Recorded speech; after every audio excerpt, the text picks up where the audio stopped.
Noah's Ark opened at Kennywood in 1936, combining traditional funhouse gags like shaking floors, confusing mirrors, and jolting blasts of air with the famous Bible story.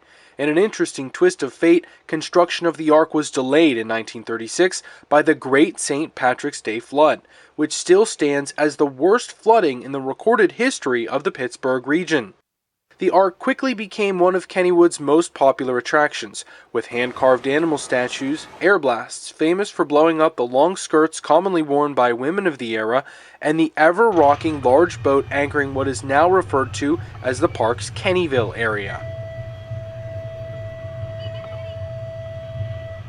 Kennywood management updated Noah's Ark numerous times over the decades to keep it fresh for parkgoers new and old. 1969 was a landmark year for Noah's Ark. The ride's entrance was rerouted to go through the mouth of a large blue whale, with guests walking on the whale's squishy tongue to enter the Ark. Though it may not have made much sense within the story of Noah's Ark, the whale's mouth was beloved by generations of parkgoers, until in 1996, the park decided to remove the whale entrance in an attempt to modernize Noah's Ark. The funhouse storyline was modified. Now, guests were visiting an archaeological dig that had discovered the original Noah's Ark. They would first ride an elevator down to the Ark excavation site, then travel to the millennia-old remnants of Noah's Ark. While the elevator and other 1996 modifications had their supporters, the efforts to bring the Ark into the 21st century were met with disappointment by many parkgoers who loved the nostalgic quirkiness Noah's Ark had offered since the Great Depression. Kennywood management underestimated how beloved the whale's mouth entrance was, and that the cramped elevator and skeletons scared off some of the Ark's younger visitors.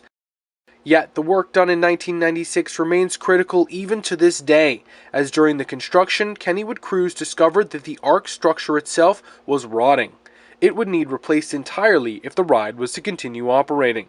To the credit of Kennywood's leadership, they chose the hard way and made the unplanned investment to rebuild the boat structure and preserve the historic attraction.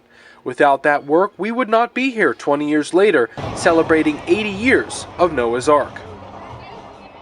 So, what can Kennywood visitors expect from the reborn Noah's Ark in 2016? For starters, that famous whale's mouth entrance will be back, squishy tongue path included. The first and last scenes, the Elevator of Doom and Flooding Chamber, have been removed, as have many of the interior scenes. Expect a more animal-heavy theme to Noah's Ark, getting back to the roots of the ride, along with more traditional funhouse gags. Continuing the updates made in 1996, a good portion of Noah's Ark will be wheelchair accessible. And don't worry, the shaking floorboards that have been integral to the Ark since 1936 will return, as wobbly as ever here in 2016. The past is alive here at Kennywood.